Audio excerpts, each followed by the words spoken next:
I've eaten grocery store sushi for 3 days straight. Yum. We're suspending your social security number phone spam is super fun. I love that one. It's almost better than the one that claims that the IRS is going to arrest you within 45 minutes. Well, I washed my hair today. I'm feeling pretty accomplished. And you should have such a good day.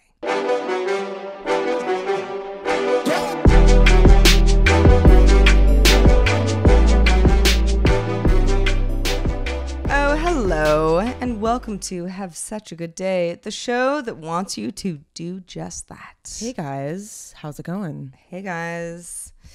There was a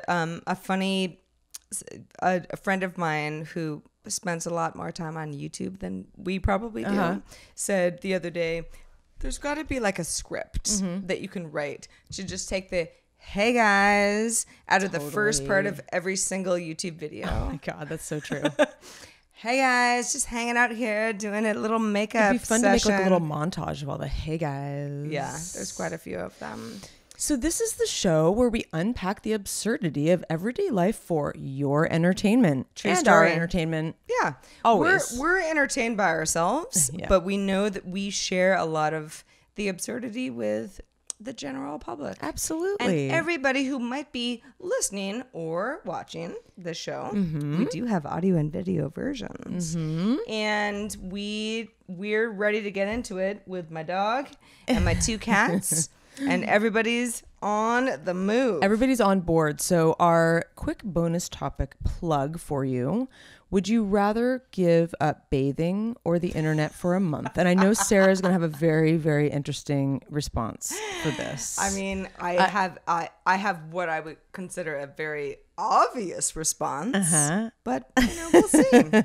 You got to wait till you get to the end, $5 and Bala patrons. Yeah, that's right.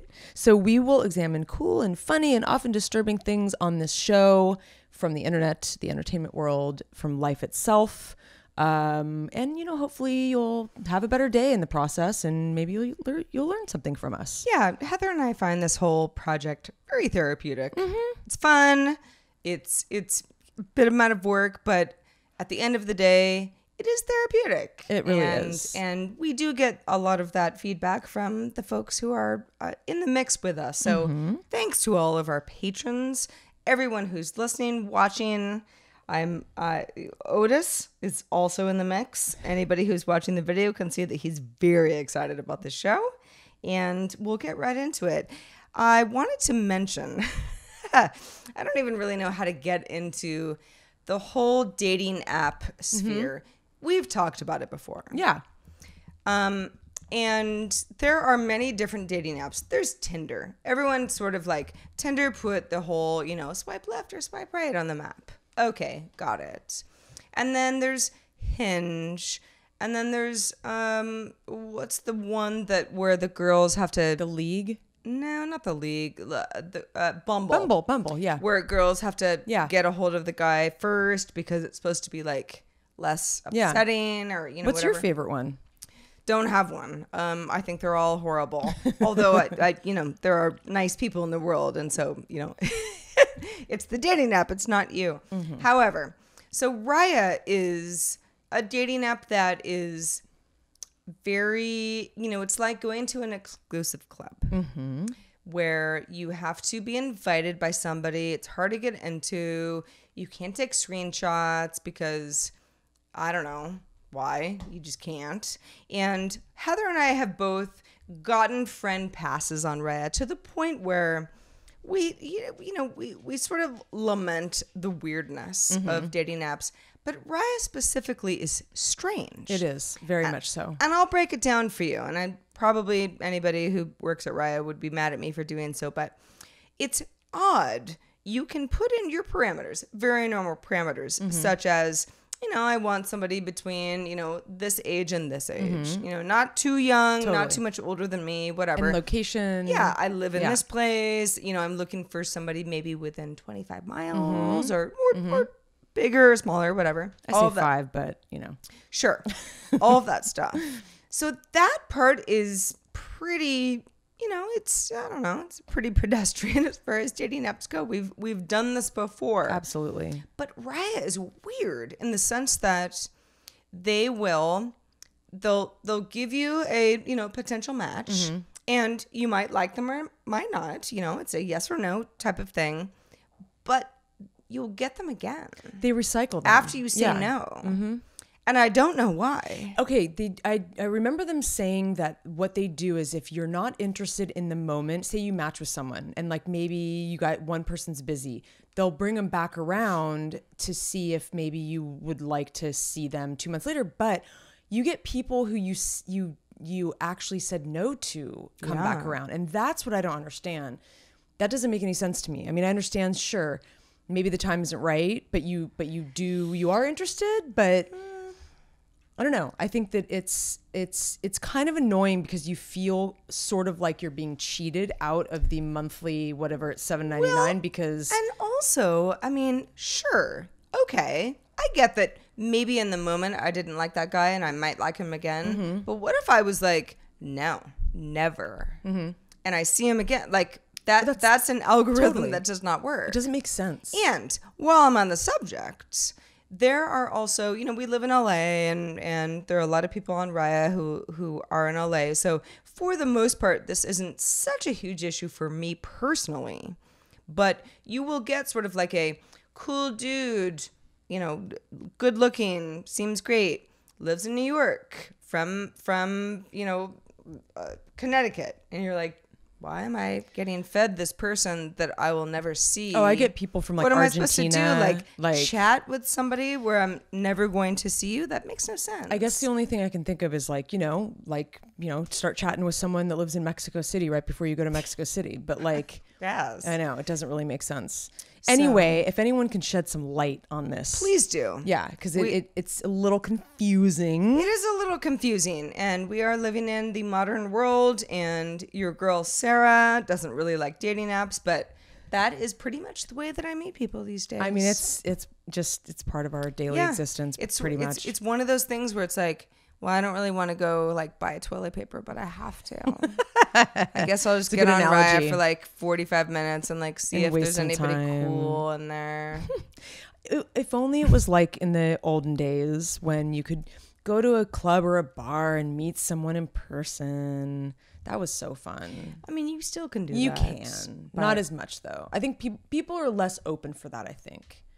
It's funny. There's a lot of music from like, I don't know, let's just say 70s, 80s that talk about that, like just encounters with people, and it's just not as much of a story anymore.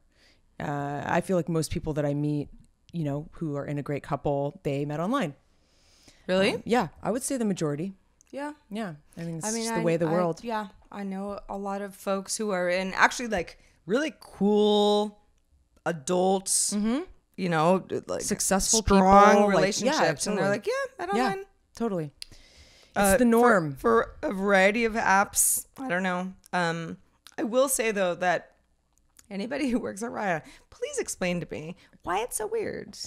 Because I don't get it. And also, and it's kind of, it's starting to like turn me off a little bit. Me too. The problem that I have is like, so you'll go on at some point and you look through, let's say you get 10 people and then it stops and says, we're committing to fostering exactly. a cool So like, atmosphere. wait, that's it? You've been probably recruiting people like every single day. Like how is there not new people?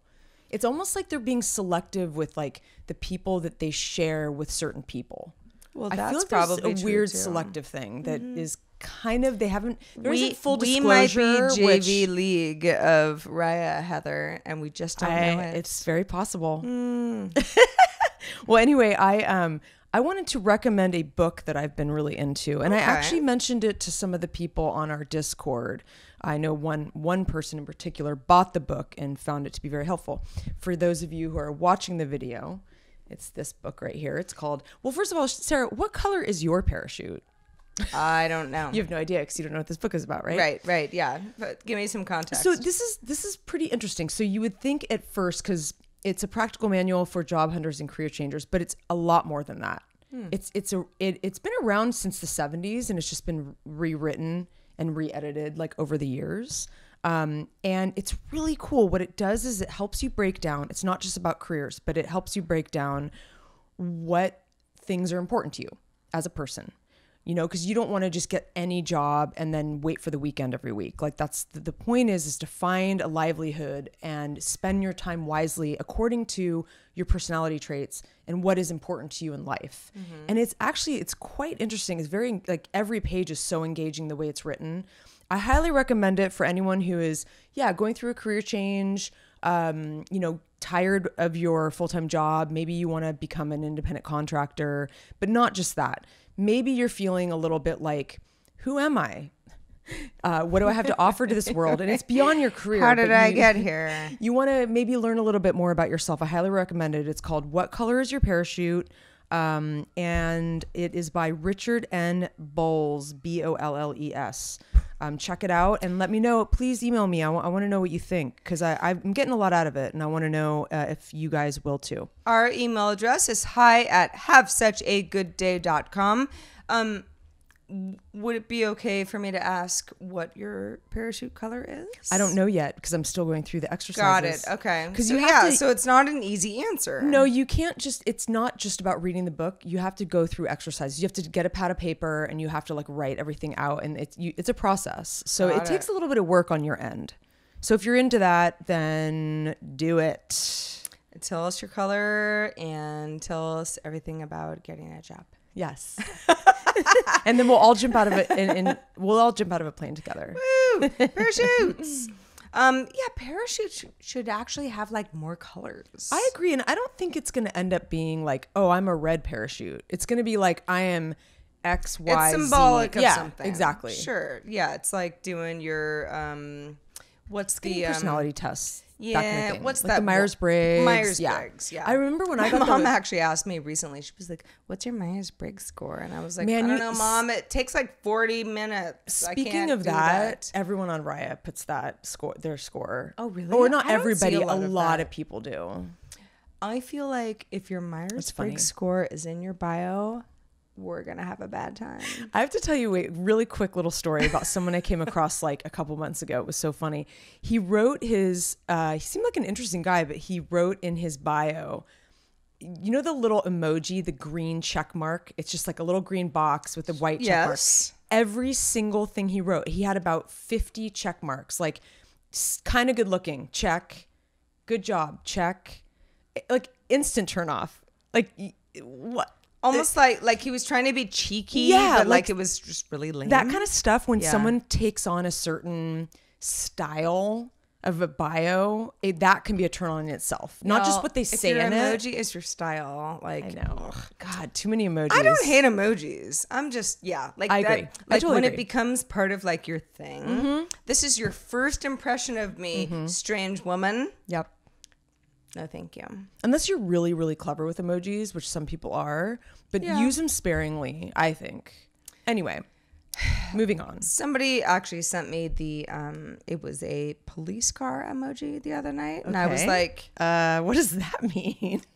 That was I was with no context. there was some context, but I didn't get it. Oh. And I was like, the hell is that?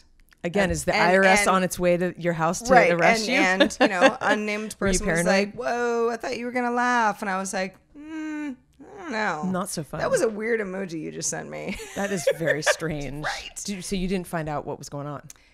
Well, that's a story for another time. Okay. But for now, let's talk about earbuds. Ooh, yeah. So I know that you're a fan of the AirPods. I am. The AirPods, yeah. AirPods, yeah. That's Apple's wireless, Bluetooth enabled headphone set. I don't have them, and the reason is because all Apple earbuds over the last 10 years do not fit my ears. I have weird little elf ears. Things just don't fit in my ears the right way. So I'm not going to pay for AirPods because it's too much, even though everyone says once you get them, you never go back. There are other options. So I thought, well, okay, I've been looking around the internet, trying to figure out there's like a $200 version, or there's like a $30 version of like pretty good wireless Bluetooth headphones. I mean, I care about quality, but how much do I care really? So I thought it was really interesting that Sonos is apparently getting into the wireless headphone business. Now, this is a Bloomberg report. So, what was that? I think someone's working on the house next door. Oh, okay. Yeah. In 3, 2. So this is a Bloomberg report. This is not necessarily set in stone. Sonos has not specifically said that they're doing this, but for the sake of argument, let's just talk about the idea that Sonos is one of the biggest names in audio quality. Absolutely. Right? I've got speakers around my house. I love Sonos. I have 2 Sonos ones. Best thing ever. Well, the Sonos ones are only the best thing ever because they use Alexa, but that's another story. But the idea that Sonos is sort of like, okay, we're a fairly small company based out of Santa Barbara. Very unusual. Yeah, it is Most very companies unusual. are not. And make beautiful speakers, sound bars, all sorts of stuff. They got a subwoofer at this point. To say, well, okay, we're good. We're definitely like the higher echelon of all of the stuff, but we're also not really the first of anything. Yeah. How do we get out of the living room Sure. and get into other markets? And I think this whole wireless headphone thing is the way to go. I love this because about a year ago, the AirPods came out, within the last 2 years? 2 years ago. So when I definitely love the idea of wireless because, I go running with them, and obviously like the old Apple headphones always got tangled up in my purse and that kind of thing. But the Beats X, I had tried those out, the ones that kind of go around your neck like a necklace.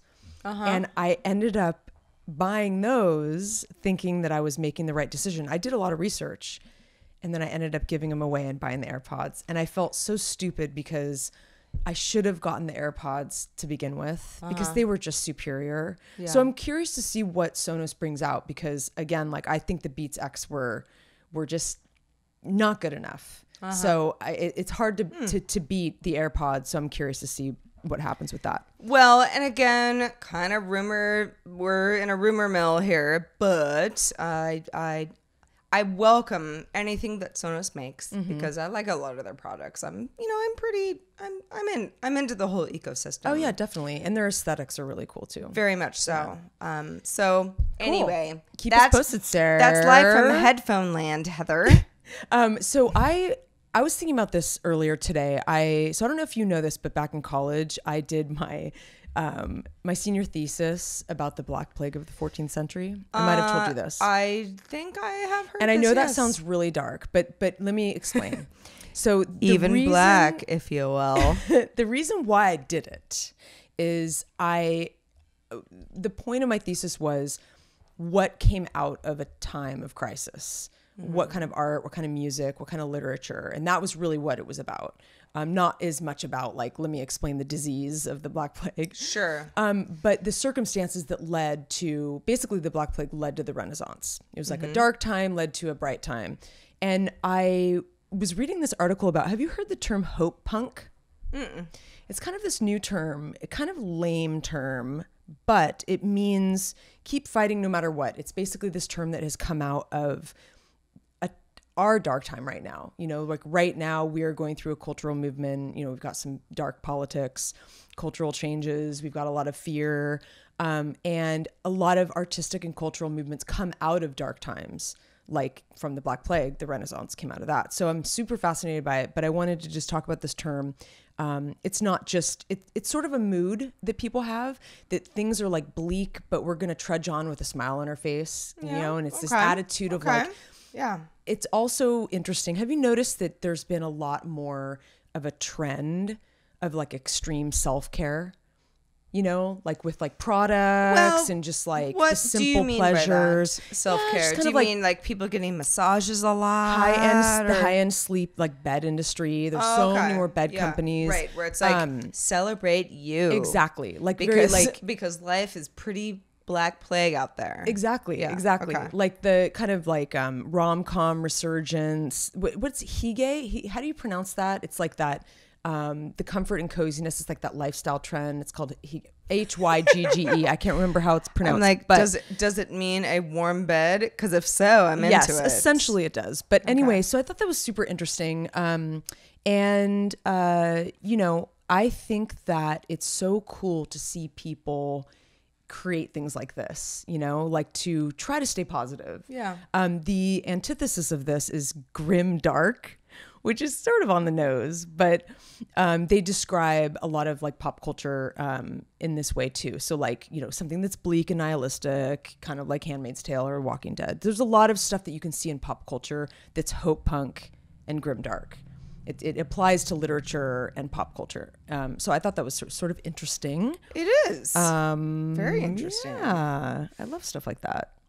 You know what else I love? What do you Heather, love, Sarah? Our patrons. Now, if you're like, what's a I love them so patron? much. Am I one? Well, you would know if you were one. But if you're not, get on the bus. Get on the bandwagon. Patreon.com/have such a good day is a great place to start. We also have our website, havesuchagoodday.com. Either one works. But what Heather and I have done is put together some milestones. You know, we're trying to grow the show. We have lofty goals. Some of them we think are pretty within reach. Some of them are a little crazier, but they're all real. They're all fun though. They're all at the end fun. of the day. And the whole idea behind the Patreon model is that we don't have advertisements in the show, and we would like to keep it that way as long as possible. And the way that we can do that is through community support. And we're so, so, so grateful for everybody who has done so. You're really just are. the best. We are. We have made friends and, you know, laughed and cried and We really all have. that good stuff with No, it's our been- community. So It's been a wonderful 6 months, about 8 months, maybe. more than that. You think? I think I we're- think we started in the spring last Well, year. think about Maybe it. It's spring, episode summer. 29. I know. Right? So we're more Once than a week. halfway. Yeah, you're right. Because 52-week year. Oh my gosh, that's crazy. We're gonna have to have an anniversary party at some point. We will. So many balloons. So many tears. So much champagne. Anyway, havesuchagoodday.com or patreon.com/have such a good day. Thank you so much for everybody who come check us out. Yeah, who spreads the word.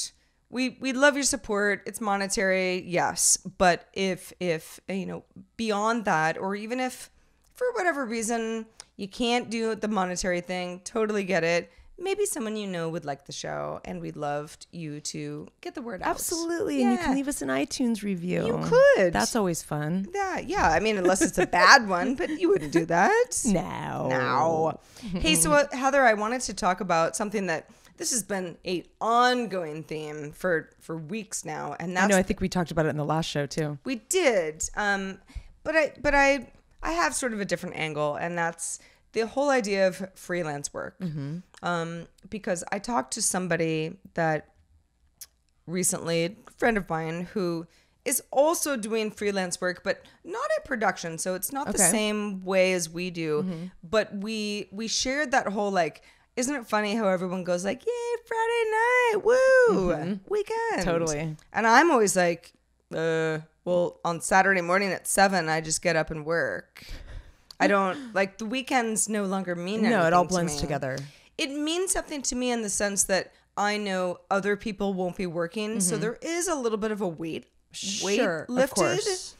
But I don't, it's a strange thing to navigate. And one of the reasons that I brought it up today was I had a conference call with somebody who might want to work with me, which is great, right? Really great. More work, the better. Yeah, absolutely. But it's strange because, and I think that depending on what you do in the freelance world would obviously depend on whether or not this resonates with you or not, but I know it would with you.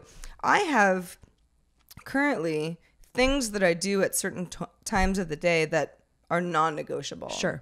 You know, like at 1 p.m., you want to have lunch? I'll never be able to do it. Never.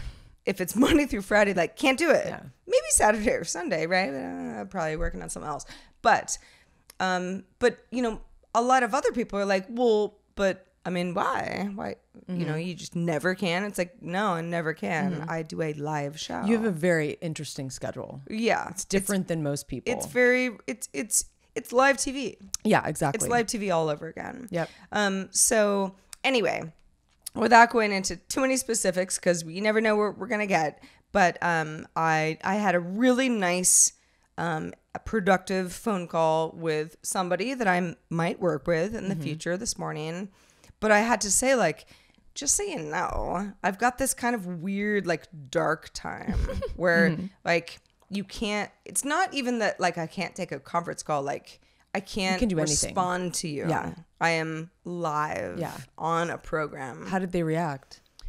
Well, we didn't talk about it. I just thought about it. Oh, you didn't tell him. I see. Yeah, because we're not there yet. Yeah, for sure. But I, as this goes on, it's sort of like it's an embarrassment of riches in a way where I'm like, oh, I have so much work. I just have to like tell people not to get a hold of me at certain times. Like that's a better thing than me being like, it's a positive I'm just problem. sitting around with nothing to do. Of course. But at the same time, it's like, it gets kind of complicated, you know, like I've got a thing going on in San Francisco next month. And I emailed them yesterday and I was like, hey, you know, just trying to like free up my schedule. Like, what's up, guys? And they were like, we're not ready. We don't know yet. And I was like, you're gonna need to know pretty soon. You kind of have to like, because I gotta like tell other people. It's like a puzzle. You have to like, there's only this chunk of time in certain mornings, not even every mornings or in like afternoons that like we can do this, you know, our show. Right, and right. You definitely have a tricky schedule. I mean, trickier than a normal freelancer for sure. You think so? Kind of, because I think that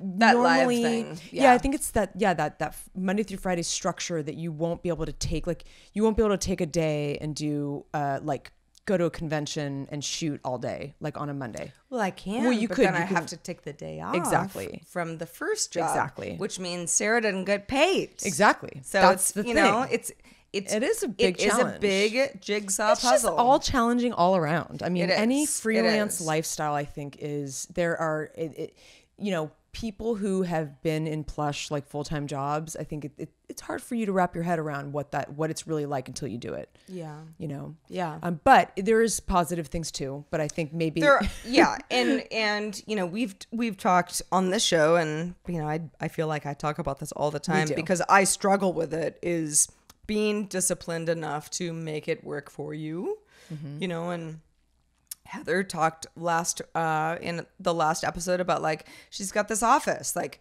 got to make that office work for you. Like don't want to be like don't want to go in the office. Got to get up and shower, and you want to go into the office and you know some pants on. Seize the day, carpe diem. But anyway, so yeah, it's an ongoing conversation, and I think we're in it. We're really in the thick of it. Yeah, you know? And I bring it up because I potentially have some really cool work ahead of me. That's so exciting. But I just have to figure out like where does it go? Yeah, it's a big old puzzle. Yeah, because like I mean, we're recording on a Thursday evening. It's like Friday's tomorrow. Woo! But I have to work all weekend doing so many other things. Like where does it go? I know. It's crazy. And I mean, I know what you were saying. It's like there is a little bit of pressure off because people don't normally email. There's not as much correspondence over the weekend. And like there's a little pressure off. But yeah, like I still have to kind of hustle on the weekend. You know, I can't just like totally F off, you know. It's almost better for me. It's like, this is why, I mean, I get up like crazy early in the morning, partly because I have insomnia, but also because like, if I start working at 6, I know between 6 and 8, no one's really going to bug me. Oh, totally. There's some people on the East Coast that might see me online. You're not going to be awake. No. Come on. No, I'm up at 7. Get real, Heather. But for the most part, it's like you can kind of get a lot of stuff done before the avalanche occurs. Oh, yeah. And or when you go out of town and you're in a different time zone, you're like, oh, interesting. Yeah, everybody's asleep. Yeah. Ooh, I get to have my whole day before people start bugging and me. I feel like often, like I'll get up at like 7 and you know, maybe I have to be somewhere by 10 or something. But like the concentration of work that I get done between, you know, when I get up and like, you know, the late morning is way better than the rest of the day. That's right. You know, and I think I need to take advantage of that more. Because yeah, it's quiet. You don't have any distractions. My thing that I need to be better about, I have a friend who, I won't mention their names, but they don't keep their phone in the bedroom when they go to sleep. They put it in another room. And so what I do, mine's under my pillow. That's a thing. Because I sometimes have to set my alarm, or I might sleep a little longer than I would like to. I have it under my pillow. And the first thing I do, I look at my email. The first thing, before I even drink coffee, I do it in bed. And it's like such a bad habit. Because it kind of riles you up a little bit. Because like my email app is like not the first thing I look at. Well, it might not be the first thing. I probably look at like the weather and like check my text messages and like my calendar. Sure. But like at when it some comes point, to like what's happening today in the bed, I'm like, this is not a good thing to do. Like it's weird feng shui to like look at your email and get kind of like worked up about something in bed right when you get up, you know. Anyway, I've had this conversation with some folks who are very much subscribed to the don't put your cell phone in the bedroom type thing. Yeah. And I think that's because, I don't know, it's probably detrimental to like look at your phone in the dark, you know, for, you know, before you go to sleep or the first thing when you wake up. I don't really have that problem. I don't really do that. By the time I lay down in bed, I want the phone next to me because if there's an emergency, of course, I want someone to get a hold of me. Absolutely. But I don't like scroll around when I'm finally in bed. Me neither. Not at night. Face is washed, teeth are brushed. I'm ready to go to sleep. I want to read a book. I actually want to pick up a book. Or that. You know? Yeah. So I wanted to ask you, Sarah. Okay. Can you recall the last time you watched something on TV that like you hated but you binged it? Yes.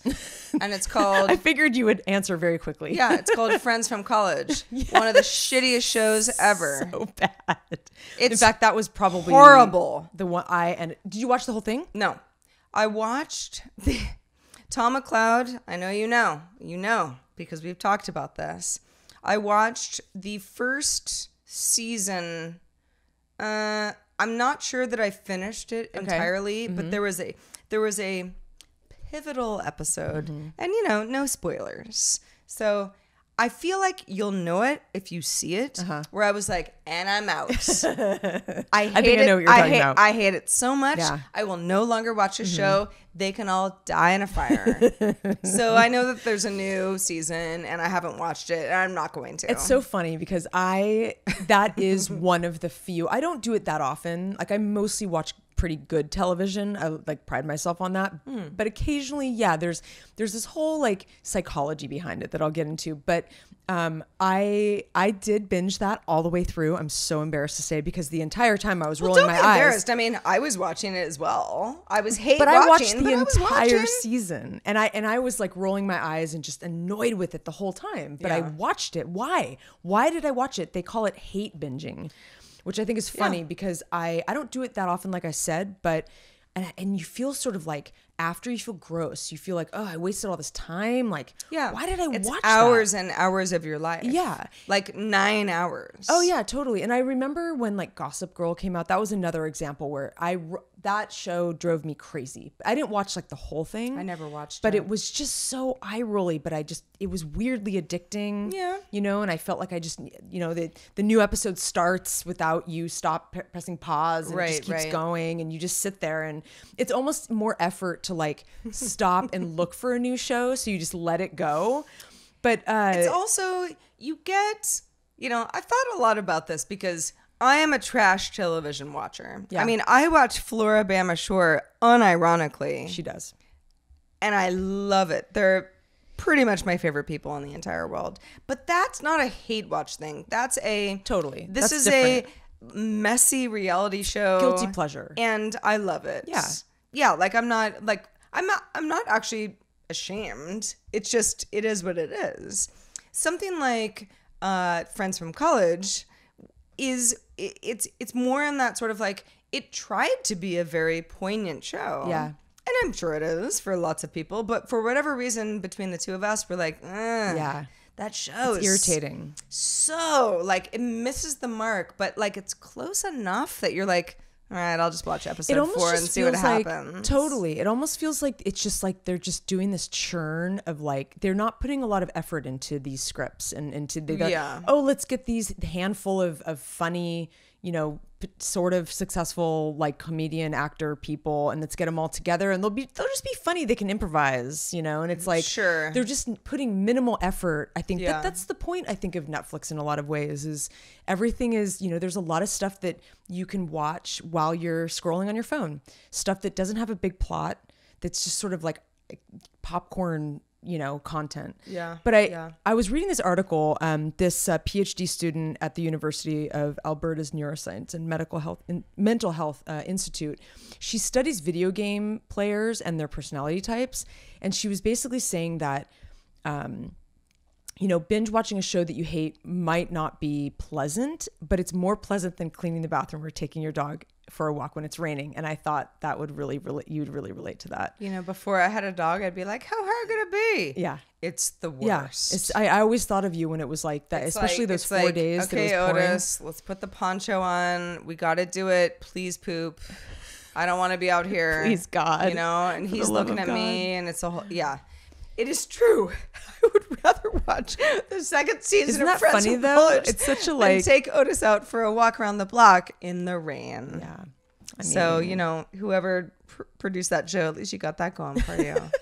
Hey guys, you know what? We really want to hear from you. We're going to just mention it one more time. hi@havesuchagooddday.com. Please email us as much as you possibly can in your busy schedules. Early and often. We really miss hearing from you. So start composing an email. Say Say hi. Where you been? Tell us more about you, what you want to hear on the show, certain topics. If you're a $5 and up patron, bonus topics I could really use some bonus topic that ideas. you'd love us to tackle, like all of it. The more that you give us feedback, the better that the show is. We 100%. Feel solidified as friends with you. Yeah, man. We all have such a good day, and we can, you know, ride along into the sunset together. Yeah, like friends from Have Such a Good Day. So much better than Friends from College. Hate that goddamn show. I'm mad already just talking about it. I know. I'm sorry. I didn't mean to rile you up. It's okay. Speaking of new shows, You're the Worst. New good? Season just started. So I don't have an opinion, but I'll on my probably list. will by next week. And Catastrophe, which Heather and I on the back channel have kind of talked about, like, do we like it? I would say Catastrophe is one of my favorite shows, the first few seasons. I'm finding the third season to be a little lackluster. It's almost like it's just they've already used up, they have the same, it's like the same thing, but it's not as strong. You're that person. Yeah. And now we're going to do like that this old over trope. Again. Yeah. Right, and I feel like, I still think there were a couple times, some of her jokes, her writing, I was laughing out loud. Like some of the stuff is very funny, but it's not as funny as the first two, but I still love those guys. We're getting into that sort of like, the honeymoon's over. It's a comfortable, funny show, but like not like as funny. Not as good. Yeah. Well, I guess everything runs out. But Broad City's back for the last season. I haven't started that yet. I haven't True either. Detective is actually quite good. I don't know if you've started it. I haven't. It's very good. I like it a lot. I will get into that eventually once I'm done with Floribama and 90 Day Fiance, which is another really great series. Nice. But nice. I'm telling you, Heather, it's funny, like when we were talking earlier about like getting into bed and phones and you know the whole thing, and I'm like, when I literally get into my bed, like head hits the pillow, light goes off, it's curtains done, and you're like, well, you know, but I might watch something or read a book, or you know, I might be awake for a while. Everybody's got like a different thing, because I'm like, if I tried to read a book, I would get through 2 sentences and like the book would like fall into my face. And sometimes that happens where I read one page or read a paragraph and I fall asleep, but it does help me sleep. And it helps me kind of it's also calm a nice down. way to go to bed. I'm telling you, like it might falling help asleep you. reading a book is like not the same as like, oh, I fell asleep watching Friends from College. No, exactly. It might make you tired. It might actually help with your insomnia because it brings your brain down a notch, and you know, reading can be sort of hard and make you tired. And I think it could be a positive thing for you, Sarah. Well, thank you, Heather. And thanks to everyone for being with us. Thanks, guys. It's been so fun. For all you $5 and up patrons, you know who you are. We got a bonus topic coming up. We're going to talk about giving up bathing or the internet for 30 Clearly, days. I'm running out of ideas. Or here. 31 days, depending on the month, you know. Yeah, there's probably a riddle about that. But we'll get into that in a few. For everyone else, thank you for being with us. I am Sarah. I'm Heather. And we will talk to you next week. Have such a good day. Bye.